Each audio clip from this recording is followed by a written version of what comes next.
So let us consider one more example. Okay.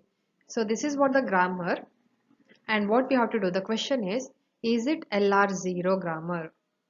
And the second question is it SLR1 or not? We know how to construct LR0 parser as well as SLR1 parser. What is the difference? In SLR0 and in SLR1, only the difference is the way of constructing the table. The first step is same. What is that first step?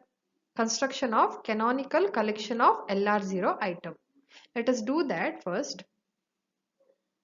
So this is what augmented grammar. Okay, so we constructed the state I0. Do that. And from I0 on capital E, on capital T, on small I. So let us name this state as I0, I1, I2 and I3. And I1 contain only the final item. I3 also contain only the final item. But what about I2? I2 contain both shift move as well as reduce move. Shifting on plus. Okay, I4. And okay, only reduce move. From I4. Okay. So this is what the canonical collection of LR0 item. Now let us construct LR0 table. Don't confuse with LR0 and SLR1 table.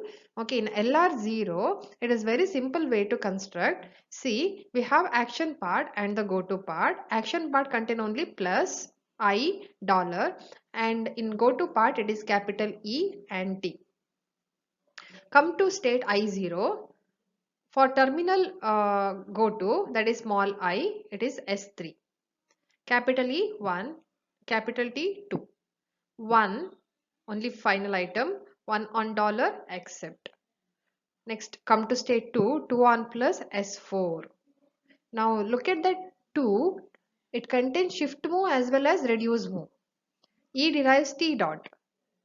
What is the production number? 1. Where we have to write R1? Don't confuse, in LR0 in all the entries of action part, okay, filled with R2. This is what LR0. Okay, so no need to find out follow here. So you just write R2, R2, R2 in all the terminal entry. Now come to part I3. So production number is 3.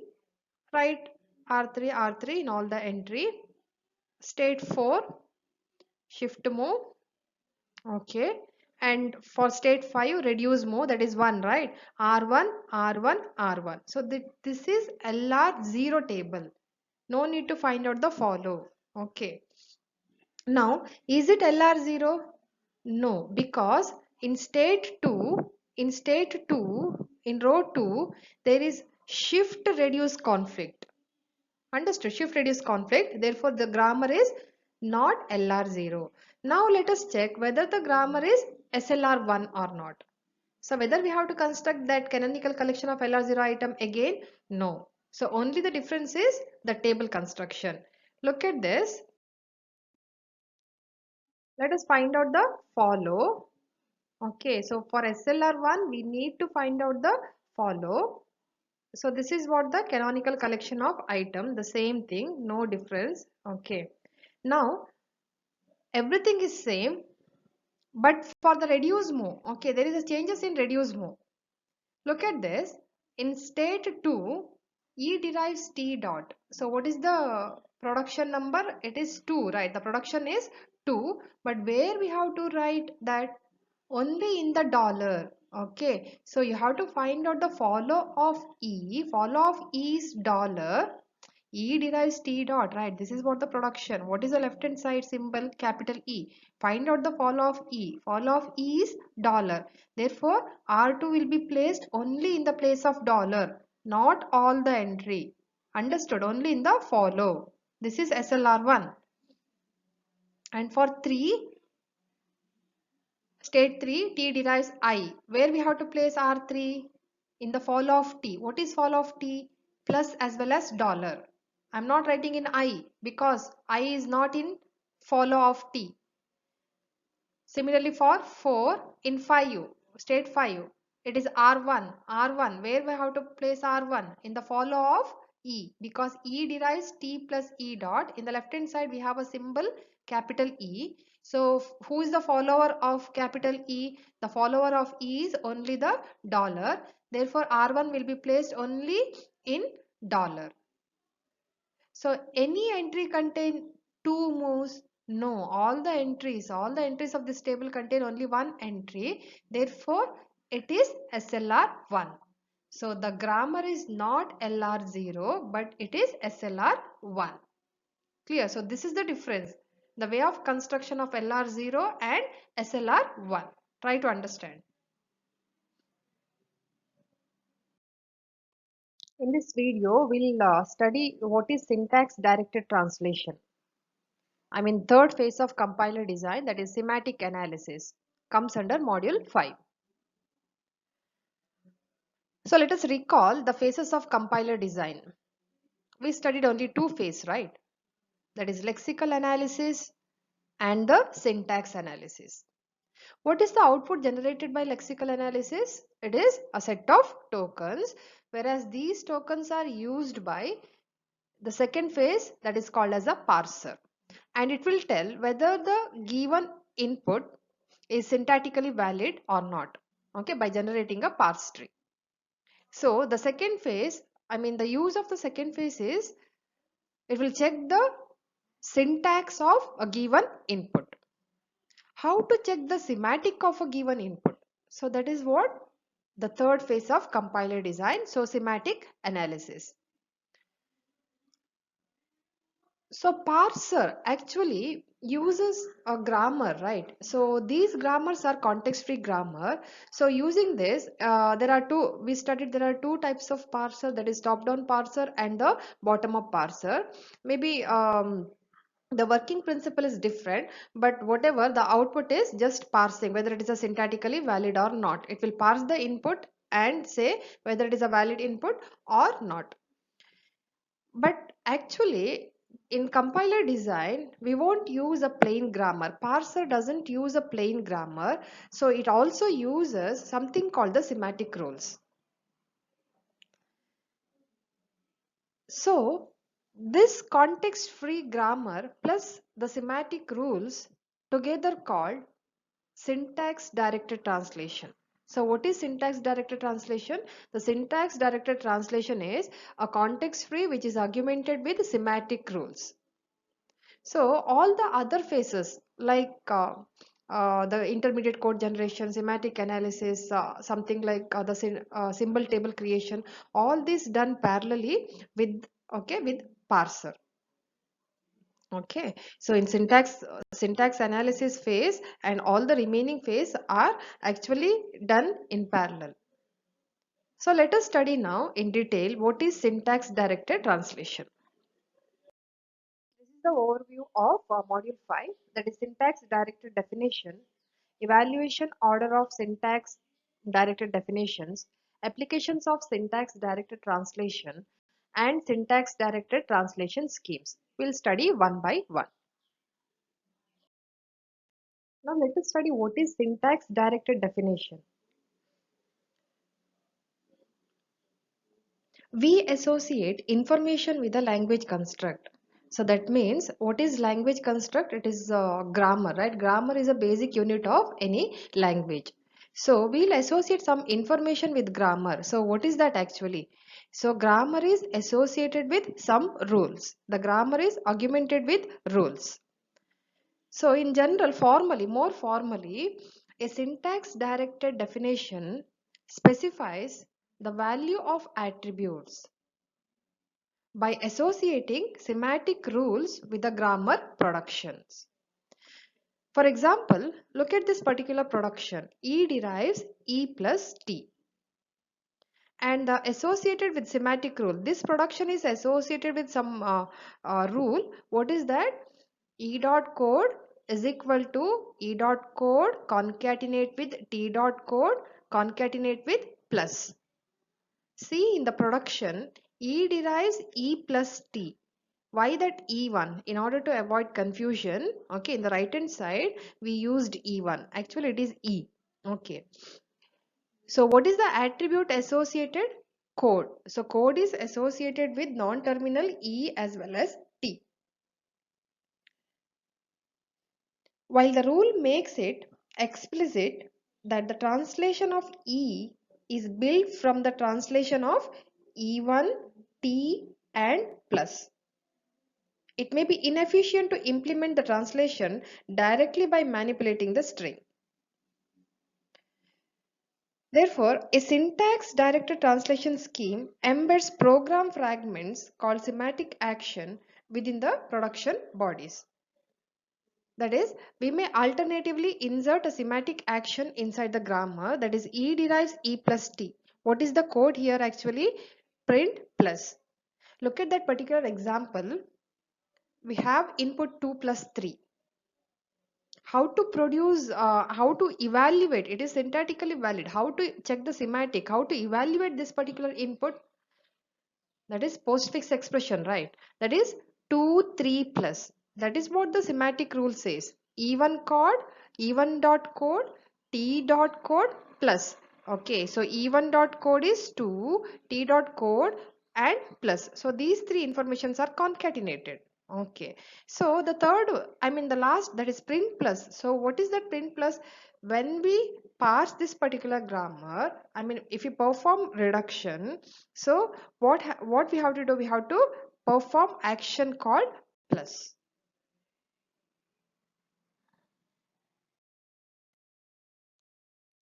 A syntax directed definition, in short it is SDD, is a context free grammar together with attributes and rules. Look at the second point. Attributes are associated with grammar symbols. Okay, what is attributes? Attributes always associated with grammar symbols, and rules is associated with productions. So attribute may be many kinds. It may be numbers, types, table reference, strings, etc. So in general, with the example, let us assume you just imagine the parse tree, and the parse tree have something called the node. Its node name is capital X. What is capital X? A non-terminal. It is nothing but a node in a parse tree. And let us assume small a is a value of that particular node. Then we can say x dot a. What is x? Node. What is a? Value of that particular node. Or x is a non-terminal followed by attribute x dot a. Understood? A is attribute. You can imagine something like it is a class definition. Okay. What is capital X? Capital X is name of the class. What is A? Member of that particular class. So how to recognize that particular member? X dot A. Clear? Now let us study, there are two types of attributes. Okay, we know what is attribute. Attribute represent value of that particular node. So how many type of attribute? There are two type of attribute, that is synthesized attribute and other one is inherited attribute. What is synthesized attribute? Listen carefully. A synthesized attribute at node n is defined only in terms of attribute values of children of n and at n itself. Inherited attributes.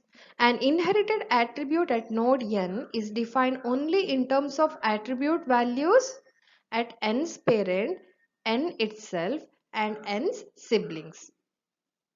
So we'll study what is the difference between the synthesized attribute and inherited attributes clearly. See, let us study the difference of synthesized attribute and inherited attribute. See the row number 1. Okay, what is synthesized attribute? Let me clear this. See, an attribute is said to be synthesized attribute if its parse tree node value is determined by the attribute value at the children nodes. And simple, a parent node, how to determine the value of parent node? With the help of children node. That's it. Synthesized. Understood? Okay, parent value is always determined by children's. But what is inherited attribute? An attribute is said to be inherited attribute if its parse tree node value Okay, let us assume. So we are in corresponding node, and its value is determined by the attribute value at parent and or sibling nodes. Okay, a node in question, its whose value is determined by parent node as well as its sibling node. If that is the case, it is called as inherited.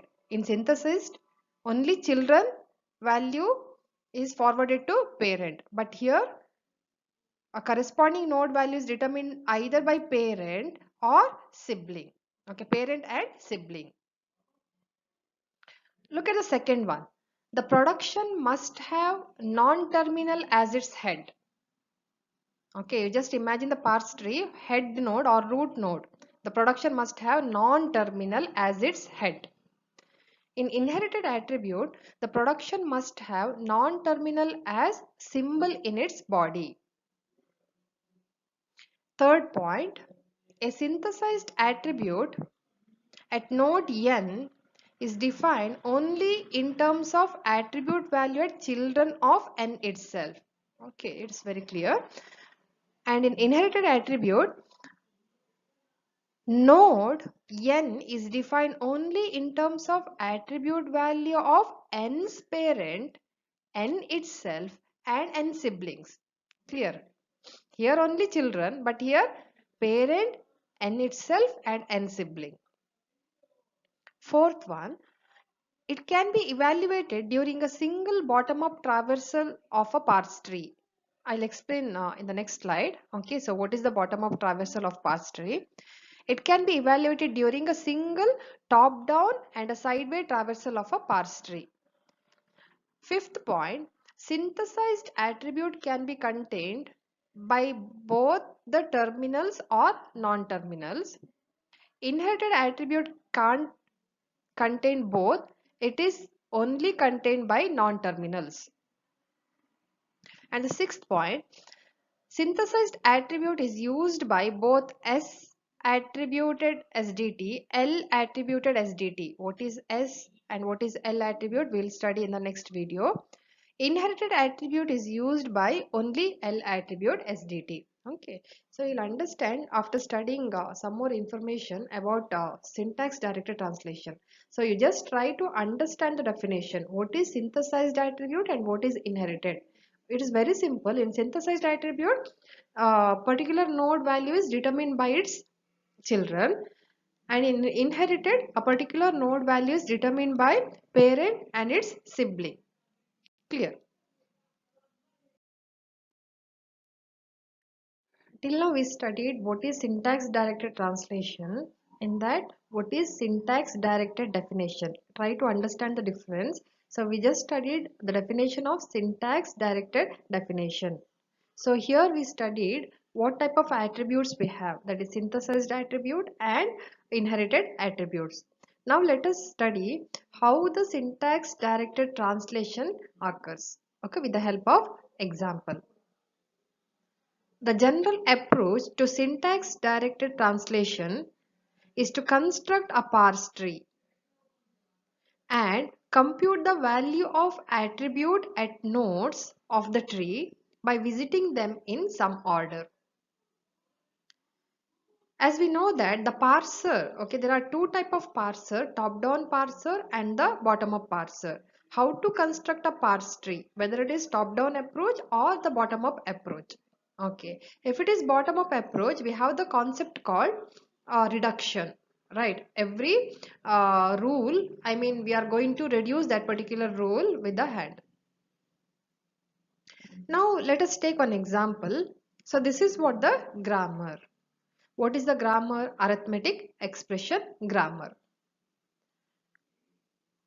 And we have rules associated with grammar. Okay, so each and every non-terminal is associated with attribute called value, that is VAL, and every production is associated with corresponding semantic rule. Now let us trace this with the help of one example. What is the input now? 2 plus 3 into 4. How to evaluate this expression? Till now we studied how to validate this particular, how to validate, okay, how to validate this input. Now how to evaluate this input. This is what the meaning of semantic analysis, third phase of the compiler design. So very easy way, I mean, now let us construct the parse tree here. So this is what the output of second phase. Now at the same time, what we have to do, we have to perform the corresponding action, because the grammar contains, each and every production rule contain a corresponding action. For example, E derives E plus T. This is what the first production rule. So what is the corresponding action? In order to compute E dot value, okay, so what we have to do, we have to perform E dot value plus T dot value. That answer is assigned to E dot value. This is for the action. So let me construct, so this complete, okay, the complete parse tree, I mean with action. So let me explain this. Just imagine this is a parse tree, and this parse tree is evaluated from top to bottom, left to right manner. Understand? Top to bottom. See the arrow mark outside. So we have a parse tree. We have an outside arrow mark that represents top to bottom and left to right. So let us trace that particular arrow mark. Okay. So E is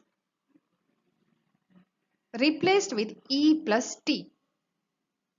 Then in the left side, left branch, E is to T, T is F, right? And according to the grammar rule, F derives digit, right? F derives digit.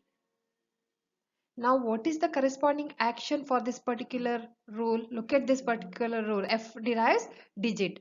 So now I can say digit is reduced to F. So the corresponding action is f dot value, f is a node, value is a value at f. Therefore, f dot value is equal to digit dot lexical value. Digit is a token, right? Digit dot lexical value. Its value is, actual value is 2. Therefore, 2 is assigned to f. 2 is reduced to f. Hence, 2 is assigned to f, right? After that, f is reduced to t. Go up, f is reduced to t. F is reduced to t. So what is the corresponding action? Look at this. F is reduced to t means t dot value is equal to f dot value. What is f dot value? It is 2. 2 is assigned to t dot value. Now, third one. T is reduced to e. Look at this particular action. Now, what is t dot value? Just we got, it is 2. 2 is assigned to e dot value. Now plus. So this is not the reduction time, right? So down. Now f3 is reduced to f. That means f dot value is equal to 3. That is assigned to t dot value here. Not reducing time. Now 4 is assigned to f. Now look at this. Now what is this actually? T star f is going to reduce, right? T star f. What is t dot value? 3. What is f dot value? 4. Okay, look at this particular production rule. What is the corresponding action? T dot value, that is 3 into 4. What is t dot value now? It is 12. Understood? Here it is 12. Now complete is E plus T is reduced to E. So what is E? 2. What is T dot value? 12. So 12 plus 12. Answer is 14. So that 14 is assigned to E dot value. In this way, we can see validate the syntax as well as semantic. Okay, so this is what the evaluation of arithmetic expression. It is evaluated as 14. Clear? I think you understood, right? Little bit at least. So what is syntax directed translation? So syntax directed translation means grammar augmented with semantic rule. You just construct the parse tree and you handle the parse tree either in bottom up approach or the top down approach. So this example we are performing the reducing, right? So this follows top bottom up parsing. Understood. Bottom up parsing. Similarly, top down also handles this particular syntax directed rules. Okay. I think you cleared with syntax directed definition, inherited attributes, synthesized attribute, and with the help of example. Okay, so we'll study clearly in the next video.